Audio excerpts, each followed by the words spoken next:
صلی اللہ علیہ وسلم کی چادر سے تیرے بدن کو ڈھانپ کے دکھاؤں گا. تو اللہ کے ہاں ایک قانون ہے. تو ہمیں چاہیے کہ ہم اللہ کے وعدوں پر بھروسہ کریں.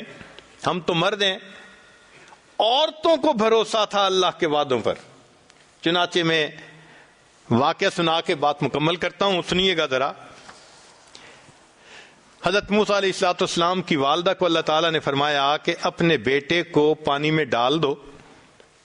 ماں اپنے بیٹے کے بارے میں بہت کیئرفل ہوتی ہے, واچفل ہوتی ہے, رسک نہیں لیتی. مگر اللہ تعالیٰ فرماتے ہیں وَلَا تَخَافِي وَلَا تَحْزَنِي, ڈرنا بھی نہیں, گھبرانا بھی نہیں. إِنَّ رَادُهُ إِلَيْكَ, ہم اسے تمہارے پاس لوٹائیں گے. وَجَاعِلُوهُ مِنَ الْمُرْسَلِينَ, ہم نے اسے رسولوں میں سے بنانا ہے. اب جب موسیٰ علیہ السلام کی والدہ کو یہ اللہ کا پیغام ملا, الہام ہوا, تو وہ یقین کر گئیں. بچے کو ڈال دیا. بالآخر بچے کو فرعون نے پکڑا اور فرعون اس کو لے کر گھر آیا.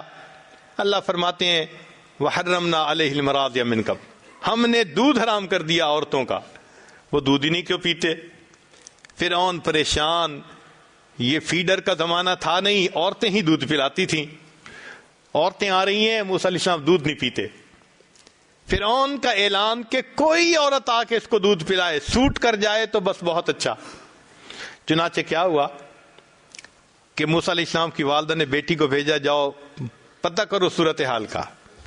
بیٹی گئی, امی آؤ, بھائی تو دودھ نہیں پی رہا. موسیٰ علیہ السلام کی والدہ چلی گئی, دودھ پلایا, بچے نے دودھ پی لیا.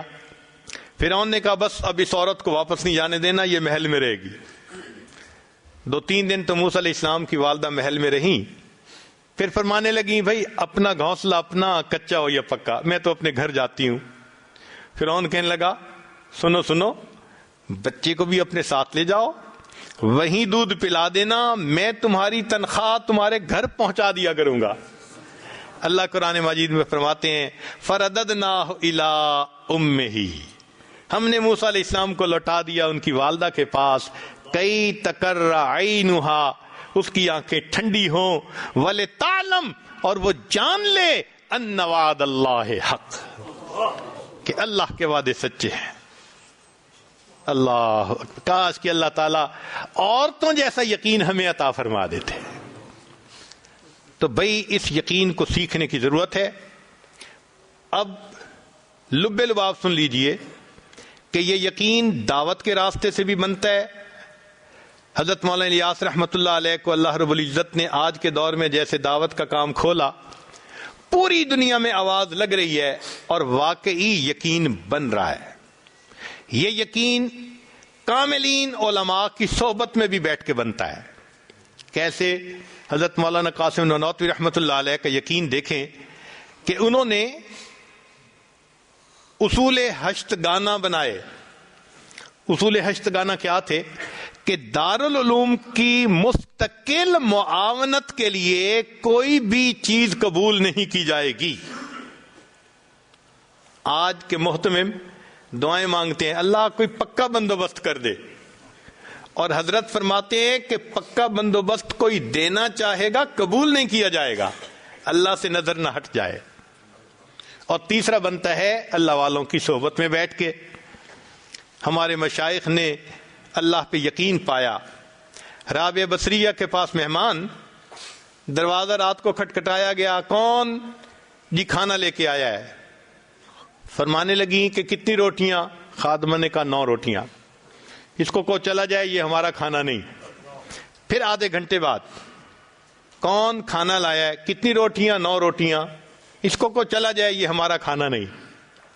پھر تیسری مرتبہ, اب رات بھی دیر ہو گئی تھی, مہمانوں کو بھوک بھی تھی, تو خادمہ نے کہا آپ ہر دفعہ کھانا واپس کر دیتی ہیں, تیسری مرتبہ کوئی بندہ آ رہا ہے تو لے لیں کھانا. کہنے لگی جاؤ پہلے روٹیاں گنو. کتنی روٹیاں؟ جی 9 روٹیاں. کہنے لگے ہماری نہیں ہے, یہ کھانا نہیں ہے ہمارا. اس نے کہا کیوں نہیں ہے ہمارا؟ کہنے لگی کہ صبح میرے پاس 1 روٹی تھی, سائل آیا تھا, میں نے روٹی اللہ کے راستے میں دے دی تھی. میرے رب کا وعدہ ہے من جاء بالحسنۃ فلہ 10 امثالھا, جو 1 نیکی لائے گا میں 10 اس کو جو ہے نا وہ دوں گا. میں نے 1 روٹی دی تھی، مجھے اس کے بدلے 10 ملنی چاہیے، یہ 9 ہیں۔ جب انہوں نے یہ کہا خادمہ نے ہاتھ جوڑ دیے، کہنے لگے 10 ہی ہیں، 1 میں نے اپنے لیے رکھ لی تھی۔ عورت ہو کے اللہ کے وعدوں پہ ایسا بھروسہ تھا۔ اللہ تعالی ہمیں بھی اپنے وعدوں پہ بھروسہ عطا فرمائے تاکہ بقیہ زندگی ہم یقین کامل کے ساتھ زندگی گزاریں۔